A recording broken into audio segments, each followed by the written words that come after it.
Bom dia a todos. Sou o professor Gilson Jerônimo, da Universidade Federal de Pernambuco, e essa é uma aula da disciplina Filtragem Adaptativa, disciplina oferecida para os cursos de Engenharia Eletrônica e Telecomunicações. Na aula de hoje veremos um resumo sobre variável aleatória e processos estocásticos. Esses que vocês estão vendo aí na tela são os temas, tá, que vamos passar na aula de hoje. Aí vamos seguir aqui com o primeiro tema. Bom, a primeira coisa que vamos ver é sobre variável aleatória. Tá? O que é uma variável aleatória e como se representa uma variável aleatória. Tá? Inicialmente vamos representar variáveis aleatórias por letrinhas minúsculas. Tá? A mesma forma que a gente representa um escalar. Então como é que a gente diferencia um escalar de uma variável aleatória? Tá? Então vamos ter que informar. Olha, essa variável aqui, por exemplo, é uma variável aleatória. Ou então essa variável aqui é um escalar. Tá? Se não é avisado, normalmente nós consideramos que é um escalar. Tá? Mas vamos ver, tá, um pouquinho mais na frente, que escalares são um caso particular de variável aleatória. Tá? Quando você tem que o desvio padrão vale zero. Tá? Você pode considerar isso também. Bom, continuando, tá? Se estamos fazendo uma revisão, né, de variáveis aleatórias, temos que falar no operador expectativa ou esperança, tá? É um operador que é visto bastante nas disciplinas de processo estocástico e de estatística mesmo, tá? E vamos dar uma revisada no que é que significa esse operadorzinho aí, tá? Então aqui, só para a gente ter alguns exemplos, tá? Vamos considerar que x e y, né, são variáveis aleatórias e vamos considerar que alfa e beta são escalares. Né? Esse operador, tá? Ele é um operador linear. Okay? E o que é que esse operador retorna? Tá? Ele vai retornar um valor escalar. Tá? Esse valor escalar é o que nós chamamos de expectativa do que está dentro, né, do operador. Né? Normalmente tem uma variável aleatória. Tá? Então, se x é uma variável aleatória real, né, também temos o conceito de função densidade de probabilidade. Né? Então, a função densidade de probabilidade, né, ela representa a distribuição de probabilidade, né, de uma determinada variável aleatória sobre um domínio. Tá? Então, por exemplo, se essa variável aleatória ela é real, né, as probabilidades dessa variável está distribuída entre os números reais. Né? Nesse caso, a expectativa pode ser calculada por essa formulazinha aqui. Tá? Uma fórmula integral. Bom, se essa variável aqui ela é uma variável que ela é um número inteiro, por exemplo, tá? Essa função de distribuição de probabilidade ela vai funcionar para inteiros. Tá? Então você vai acabar trocando essa integral aqui por um somatório. Tá bom? Vamos lá, tá? Então se temos aqui uma variável aleatória, x e y, né? Duas variáveis aleatórias, né? Vamos considerar que temos dois escalares aqui quaisquer, alfa e beta. Né? Quando a gente aplica a expectativa, né, esse operador expectativa aqui, né, numa variável x, o resultado vai ser o escalar x barrado. Tá? Você aplicar no y, vai ser o y barrado. Tá? Então o resultado vai ser um escalar.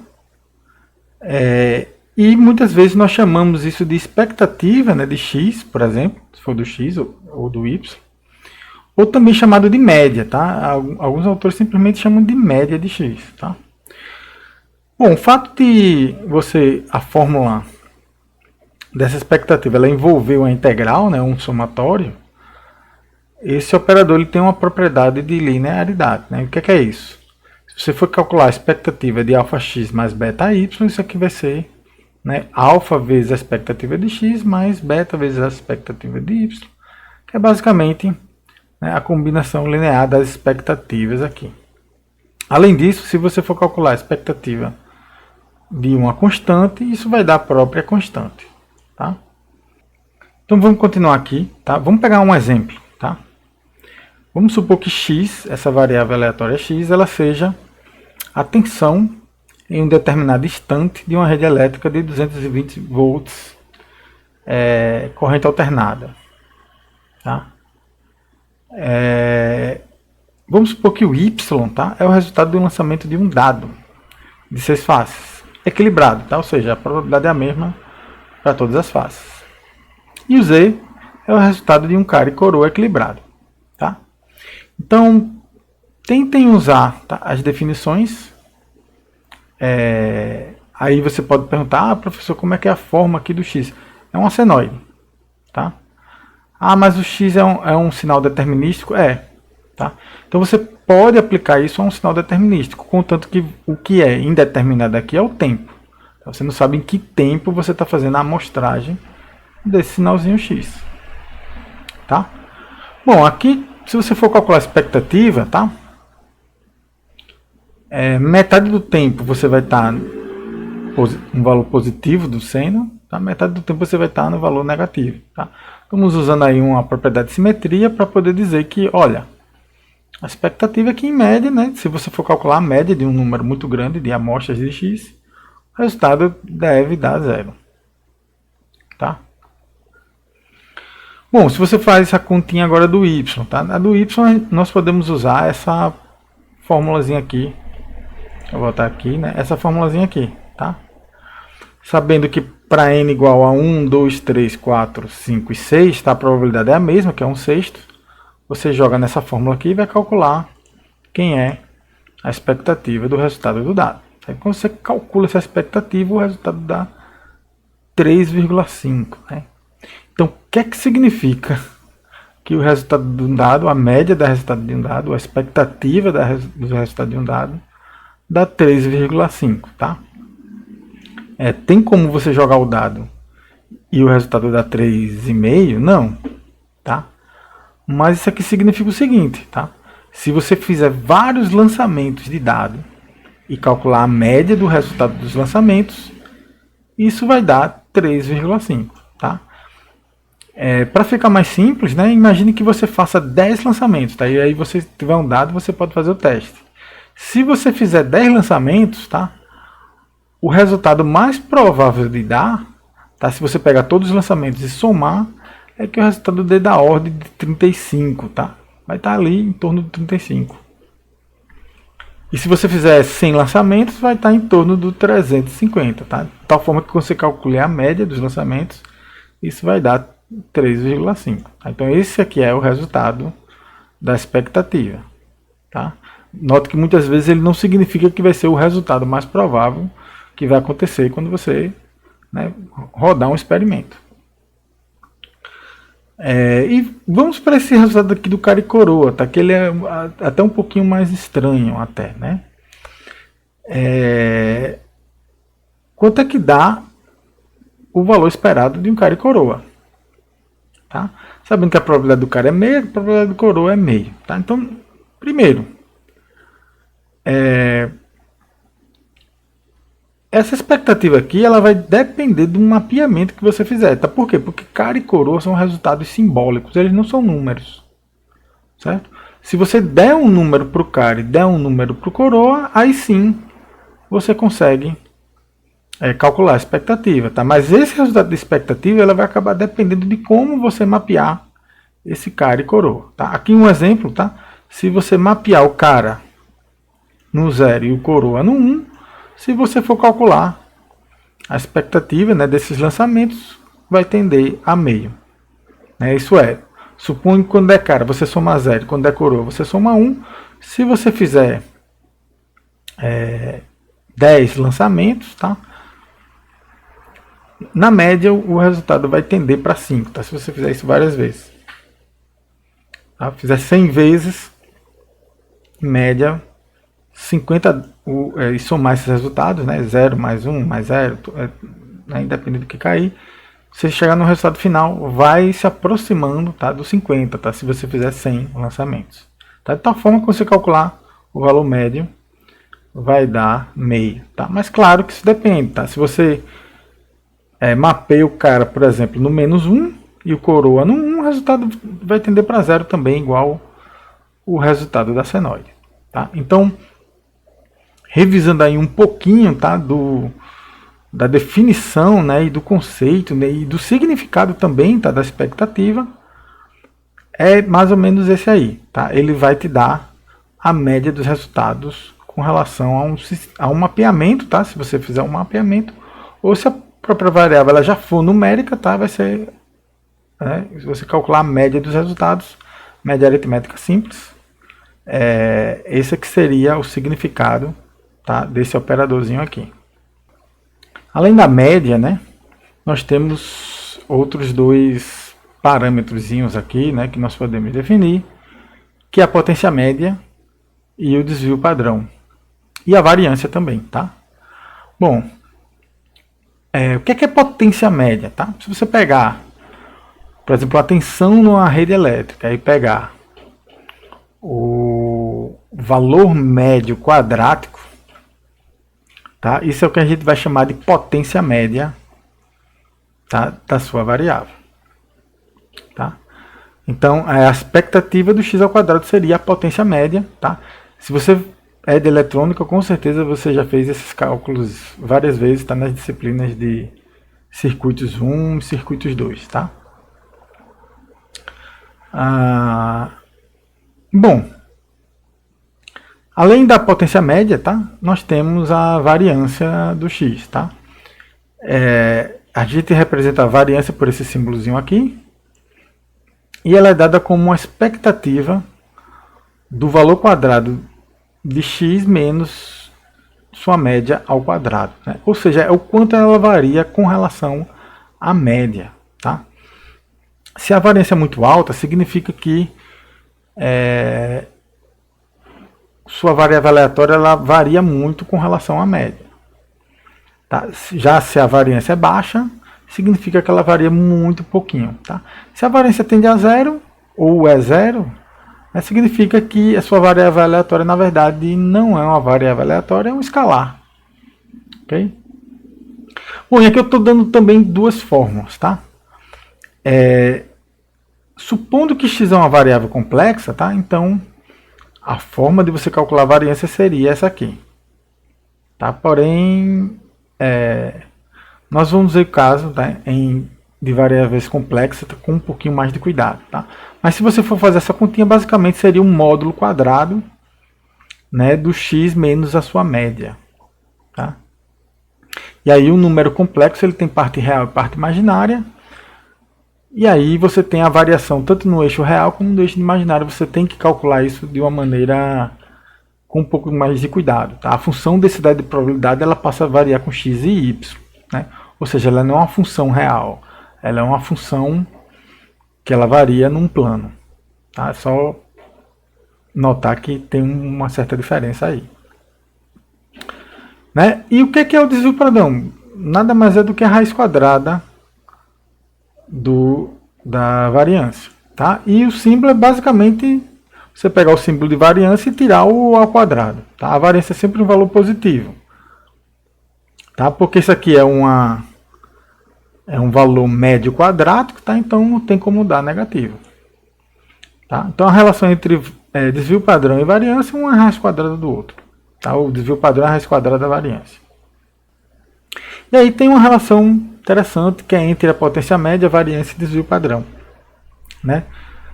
Se você escreve a fórmula da variância, né, e reescreve isso aqui, né, calcula aqui os produtos notáveis, levando em consideração que o operador é um operador linear, né, você separa aqui em 3, levando também em consideração, né, que o x barra ele é um escalar, né, então a expectativa de um escalar ao quadrado, isso aqui é uma constante e vai dar ele mesmo. Tá?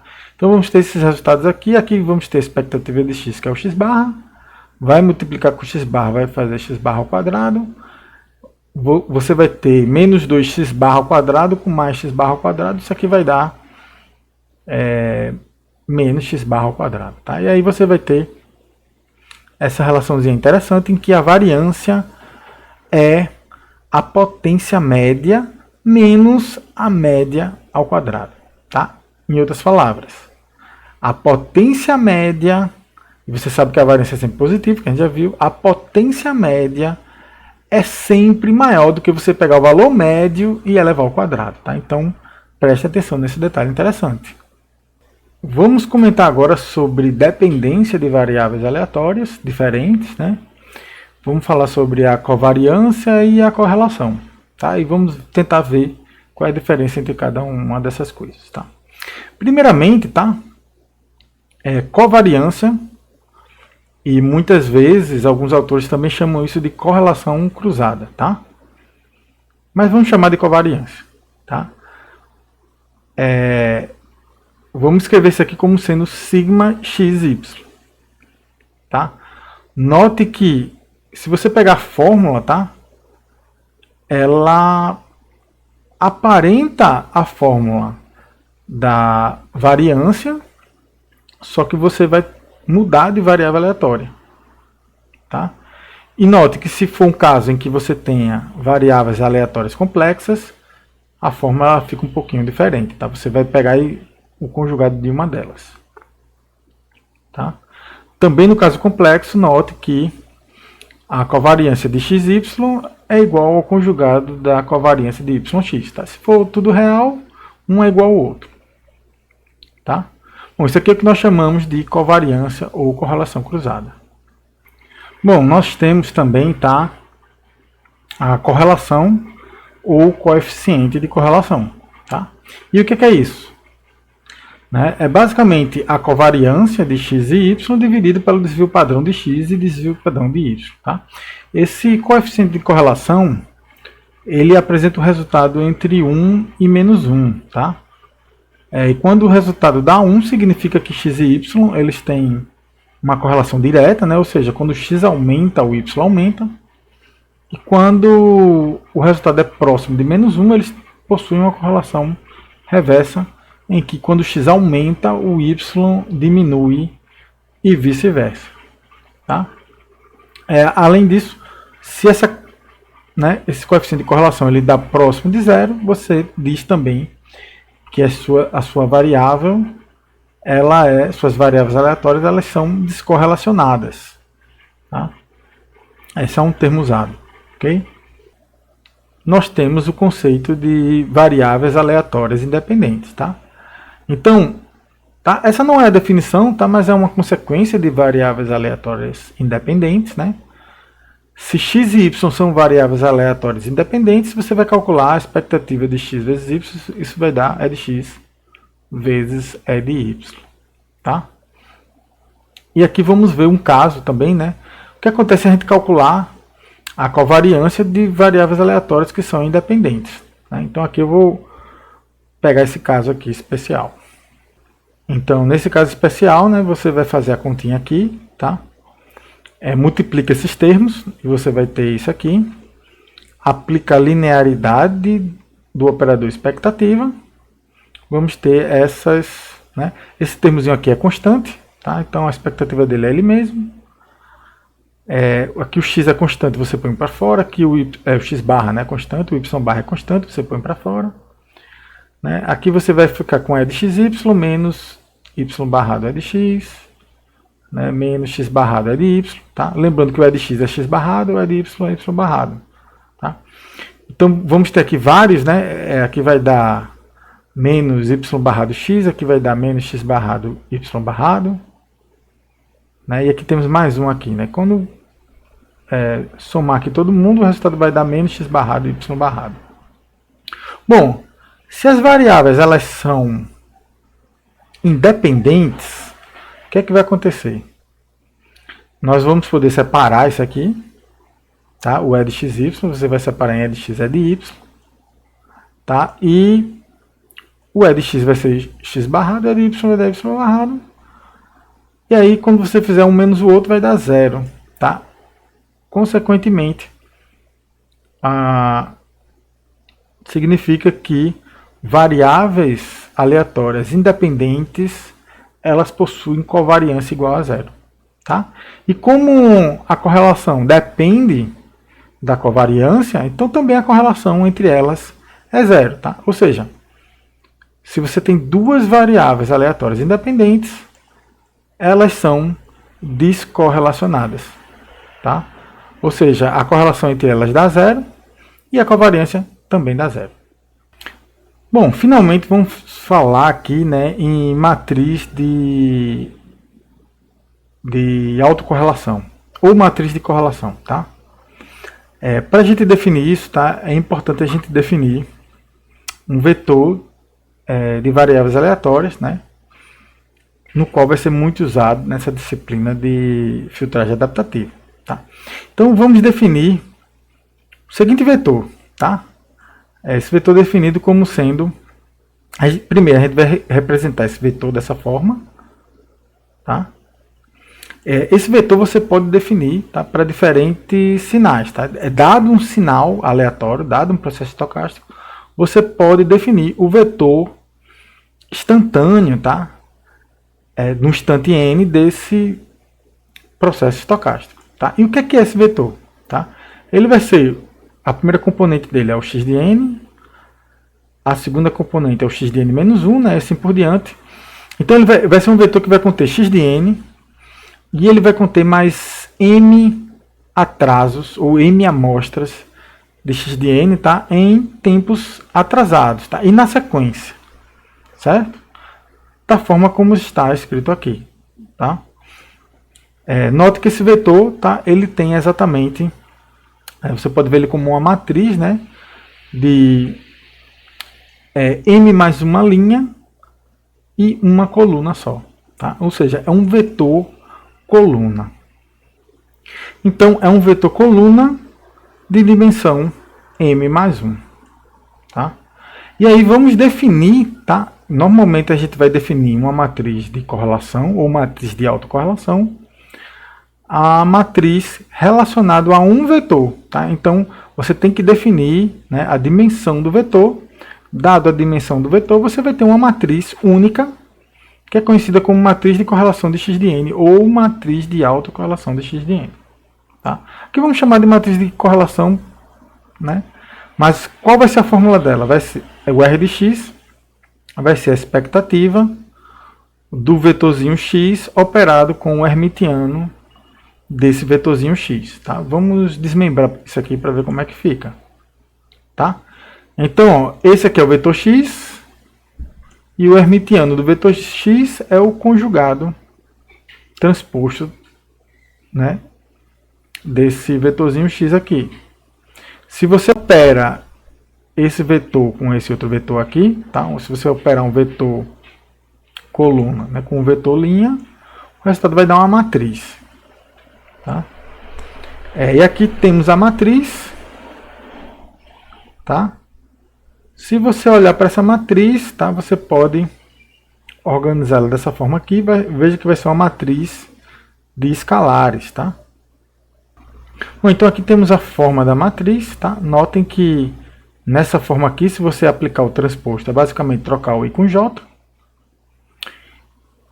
E quando você troca o i com j e aplica o conjugado, você tem o operador hermitiano. Tá? Então, se você for perceber, lá até naquela fórmula daquela matriz, se você aplicar o operador hermitiano, que é o transposto conjugado, você volta para a mesma matriz.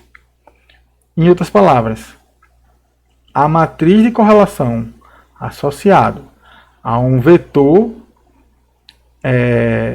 de um processo estocástico, com um sinal aleatório, é uma matriz hermitiana. Tá? Além disso, bom, se já é hermitiana, já sabemos que os autovalores todos são reais. Mas além disso, tá, essa matriz ela vai ser uma matriz semidefinida positiva.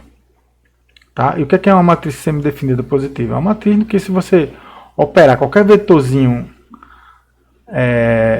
hermitiano de um vetor H, operar com essa matriz, operar com o vetor, o resultado vai ser sempre maior ou igual a zero. Tá? E aqui está a demonstração, tá?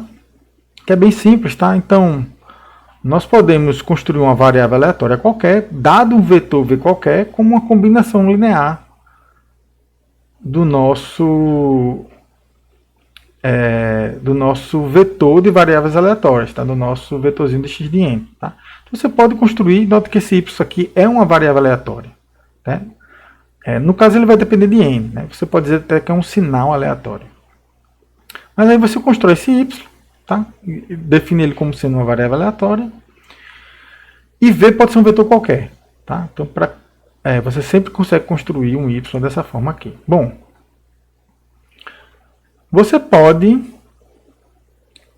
claro, aqui vamos considerar que esse vetor v é diferente do vetor nulo. Tá? Então, se você calcular a potência média do y, tá? Isso aqui tem que ser maior ou igual a zero. Certo? Só que o módulo de y² é igual a y vezes o conjugado de y. Tá? O conjugado de y, como y é escalar, você pode escrever também como sendo o hermitiano. Tá? E aí você vai ter aqui, ó, o y, pela fórmula aqui que a gente definiu, e o hermitiano dele aplicando a propriedade autoadjunta, tá? Do operador hermitiano. Vai ficar exatamente nessa ordenzinha aqui. Tá? Se você coloca esse VH em evidência, tá? Porque é constante, para o operador expectativa, esse aqui, né, você pode tirar fora. Esse vetor que está operando depois, você também pode colocar ele em evidência aqui na frente. E você vai ficar com essa expectativa aqui. E aqui você vai ter uma matriz, tá? Você vai ter um vetor operado com um vetor H, que é simplesmente a definição, tá, da matriz hermitiana Rx.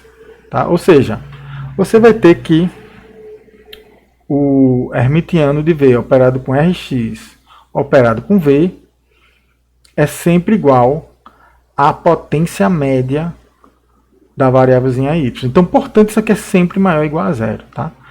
Se isso aqui é sempre maior ou igual a zero, isso aqui é a definição de uma matriz semidefinida positiva. Tá? A sigla que a gente está usando é a sigla em inglês PSD. Bom, pessoal, então, para finalizar ainda, tá?